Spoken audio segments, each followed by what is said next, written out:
let me explain something real quick. There are three main status classes in this lifetime, and I'm briefly going to explain to you guys exactly what needs to be done to get into these status classes. Now, the reason why I'm doing this video is because I believe most people have dreams and admirations to be rich and wealthy and all these things, but don't know exactly what it takes to get there. So I'm gonna break that down to you real quick. So first and foremost, we have the poor class. Everybody's familiar with this one. So here's really all it takes to get into the poor class. You either need to have no income, live off of government assistance. You can probably have a job, a low-paying job or a mediocre-paying job, but all you do with that income is spend, spend, spend. You don't save. You have no admirations to invest this money into anything that's going to produce you more income. So that's really all it takes to be in the poor class. Create more bills for yourself, all of that stuff. That's how you get into the poor class, and that's how you stay in the poor class. Now, let's think about the wealth class for a second. This is the class that a lot of us want to get into, but most don't understand what it really takes to get into this class. So let me break this down for you really quickly. What it takes to get into the wealth class is a shit ton of assets and investing.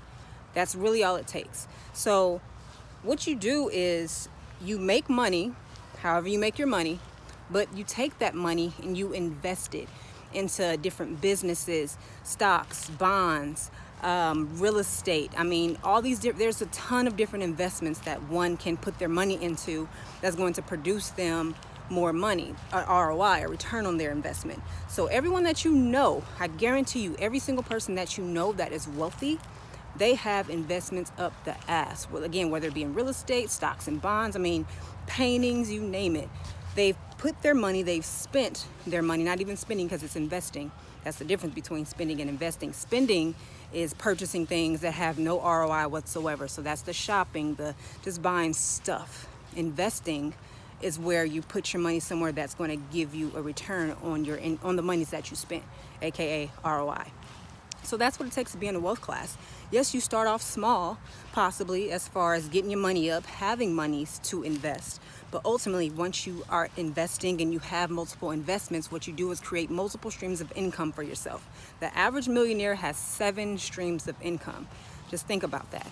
So that's what it takes to get into the wealth class. Now, I'm gonna back it up and go to the middle class. Now, if you've watched my previous videos, you've seen that I've slightly touched on the middle class. And it's a very special class because technically it is the only class where you can't really stay. It's more of a temporary class, and I'm going to explain that to you. So, middle class, what it takes to get into the middle class. In most cases, your average middle class person has a decent monthly, annual income or salary, right? They don't really have to hurt for their bills. Their bills are covered. They typically have a decent monthly surplus to where, you know, they can take a couple trips a year. Again, they're not hurting for their bills, that type of thing. They're living what most people will call a comfortable lifestyle, okay? Now, a lot of people don't aspire to necessarily be in a wealth class. Not everyone wants to own multiple businesses and things like that, but a lot of people do want to live comfortably, you know what I mean? So basically, to live comfortably, again, all you need is maybe a job or a small business that's going to pay you X amount of dollars to where, again, you can cover your bills, you can you got wiggle room in your finances to do other things aside from just work all the time. You can kind of take a break every now and then. But here's the problem with the middle class. You can't stay here. In most cases, you cannot stay here, and here's why.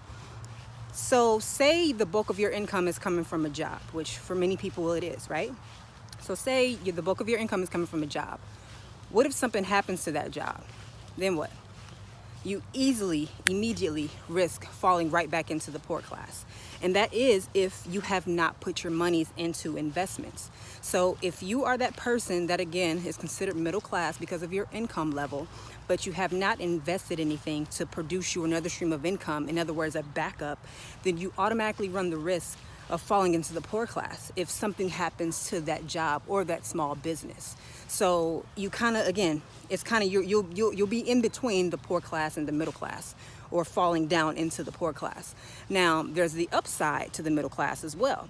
Now, say you're the person that makes a decent amount of money, once again, and you invest your money. Let's say you just purchase a stock or a bond, or, you know, you purchase a little piece of real estate. say that piece of real estate is producing you, let's say $10,000 a month, right? So if something happens to that job, you still have your real estate game that's working for you, that's producing you that income to where your lifestyle does not change. And that is the difference within the lower part of the middle class and the upper part of the middle class.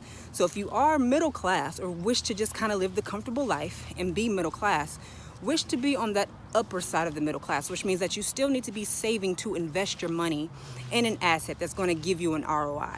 Now, if you, again, have no assets whatsoever that's producing you an ROI, you immediately run the risk of falling back down into the poor class, and that's something you do not want to do. So I would highly suggest to you guys to provide your own security, okay? Always provide your own security. Never completely depend on your job. Never do that. You're setting yourself up for failure that way. So that would be my piece of advice for you guys. So now that you understand what it takes to be into each class, get on your job, do what it is that you need to do to make it into whatever class you so aspire to be in, okay? Now, I hope this video has helped many of you guys. I hope that just kind of gave you a quick rundown of what each class is, one, and what to kind of do to get into each class. Because again, many people have dreams and aspirations to get into the wealth class, but don't really completely understand or know what it takes to get there. So I hope this helps you. If this has helped you, if you got any value from this video whatsoever, please like, share, leave your comments, and most importantly, share this with somebody that you love, okay? I am Leslie J. Hudson. I'll see you guys next time. Peace.